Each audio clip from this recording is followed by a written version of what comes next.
हाँ जी बेटा, our next topic is troposphere. The five major of layers are first is troposphere. This is a lowest layer कि ये सबसे नीचे वाली लेयर है, लोएस्ट लेयर है, which extend up to a height of 16 kilometre at the equator. कि ये इसकी हाइट एक्सटेंड होती है एक्वेटर पे 16 kilometre and 6 kilometre at the pole, और 6 किलोमीटर होती है पोल्स पे। In this layer the temperature fall at the normal lapse rate. कि इस लेयर पे जो टेम्परेचर फॉल होता है उसको क्या बोलते हैं, नॉर्मल लैप्स रेट पे। कि जो टेम्परेचर गिरता है, तापमान गिरता है, वो कहाँ पे गिरता है, नॉर्मल लैप्स रेट मीन्स सामान्य दर पे गिरता है। इट कंटेन द डिसन gases water vapour and dust particle. ये क्या कंटेन करता है, डेंस गैसेस, ठीक है, वाटर वेपर, ठीक है, एंड डस्ट पार्टिकल्स कंटेन करता है। All weather activities like storm, rain, snow and cloud formation occur in this layer. कि सभी मौसम की जो गतिविधियाँ होती हैं जैसे कि तूफान, बारिश, बर्फ़ एंड बादल, ठीक है, इस परत पे होती है। It is only part of atmosphere which supports life. कि यही एक पार्ट है जो लाइफ को सपोर्ट करता है।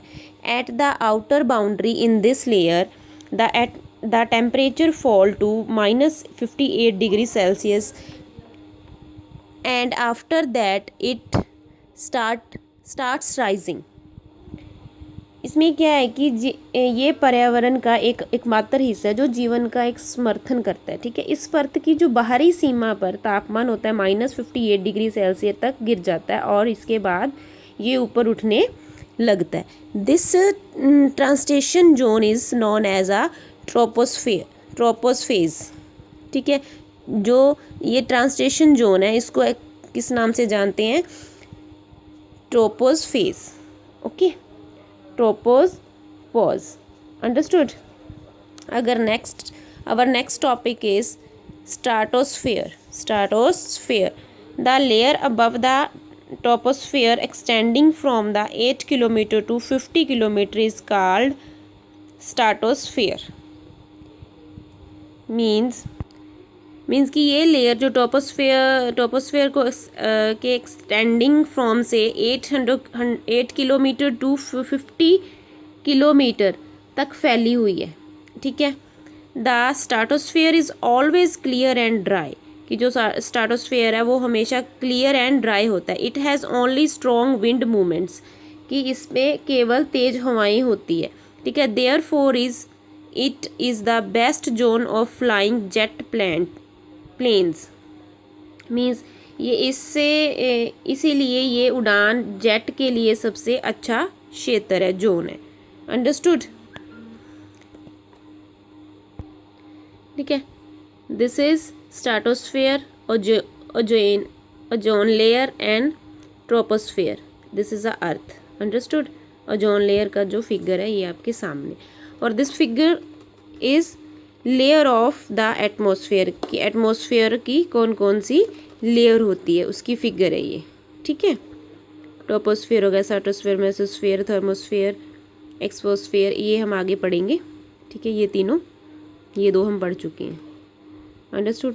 देखो यहाँ इस फिगर में दिखाया गया है कि यहाँ नॉर्मल लेयर्स है जहाँ यहाँ पे जो जेट वगैरह प्लेन्स वगैरह जा रहे हैं, यहाँ पे देखो अच्छी तरह, ठीक है, अंडरस्टूड दिस वन। हाँ जी बेटा। In the stratosphere the temperature increase constantly due to the presence of the ozone layer which absorb the harmful ultraviolet rays. Means कि जो ओजोन परत की जो उपस्थिति के कारण तापमान में निरंतर वृद्धि रहती है। जो हानिकारक जो अल्ट्रावायलेट रेज आती हैं उनको रोकती हैं, ठीक है। From upper limit of the layer the temperature begin to fall again. This transitional zone is known as the stratosphere, okay. क्या है इसमें कि जो लेयर की जो ऊपरी सीमा है सीमा से तापमान से फिर कम होने लगता है और इसकी जो स्वास्थ्य क्षेत्र है उसको, जो इसका ट्रांजिशनल जोन है उसको क्या कहते हैं, स्ट्राटोस्फेयर। ठीक है। Next is mesosphere the layer between the height 50 kilometre and 80 kilometre in the atmosphere is called mesosphere. Means जो मेसोस्फेयर है उसका जो इन्वायरमेंट जो एटमोसफेयर में 50 किलोमीटर और 80 किलोमीटर के बीच की जो परत है उसको क्या बोलते हैं, mesosphere. Here the temperature falls to 100 degree Celsius which make it the coldest zone in the atmosphere. कि यहाँ का जो तापमान है वो 100 डिग्री सेल्सियस तक गिर जाता है और इस एटमॉस्फेयर में इस एटमॉस्फेयर का सबसे ये ठंडा क्षेत्र माना जाता है। ठीक है।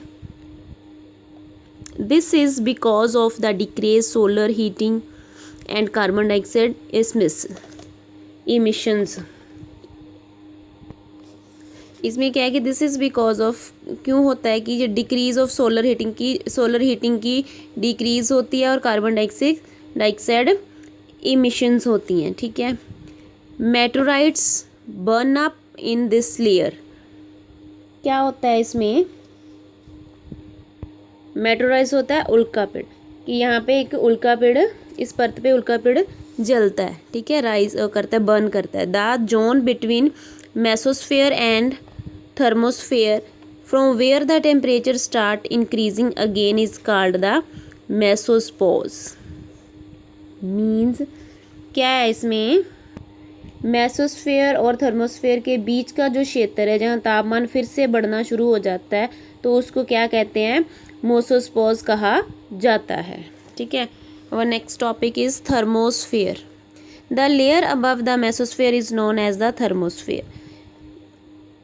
मीन्स कि जो मेसोस्फेयर की ऊपरली परत है उसको थर्मोस्फेयर कहा जाता है। Okay.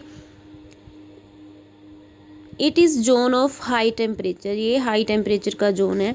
The lower portion of the thermosphere between 100 kilometre and 400 kilometre is known as ionosphere. Because कि इस लोअर पोर्शन में जो थर्मोस्फेयर होता है उसके बीच में 100 किलोमीटर एंड 400 किलोमीटर का जो बिटवीन का जो एरिया उसको क्या कहते हैं, ionosphere. Because it contain the electrically charge particles called ions. ठीक है। These ions reflect radio waves back to the earth which help to long the distance communication. Ionosphere के बीच का जो थर्मोस्फेयर का निचला हिस्सा है, क्योंकि इसे क्या बोलते हैं, आयोन्स। ठीक है। विशेष कण होते हैं ये आयन लंबी दूरी के संचार में सहायता करते हैं और रेडियोस वेव को पृथ्वी पर वापस दर्शाते हैं। इस परत का तापमान पहुंच जाता है। ठीक है। जो radiation communication distance it which help the long distance communication, ये हेल्प करता है हमें लॉन्ग डिस्टेंस कम्युनिकेशन में।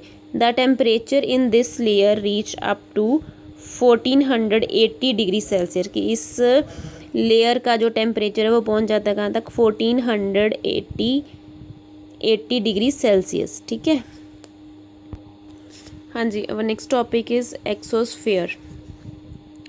The upper most layer of the atmosphere, की ये सबसे अपर मोस्ट लेयर है एटमोसफेयर की, beyond the 1050 kilometre is the exosphere.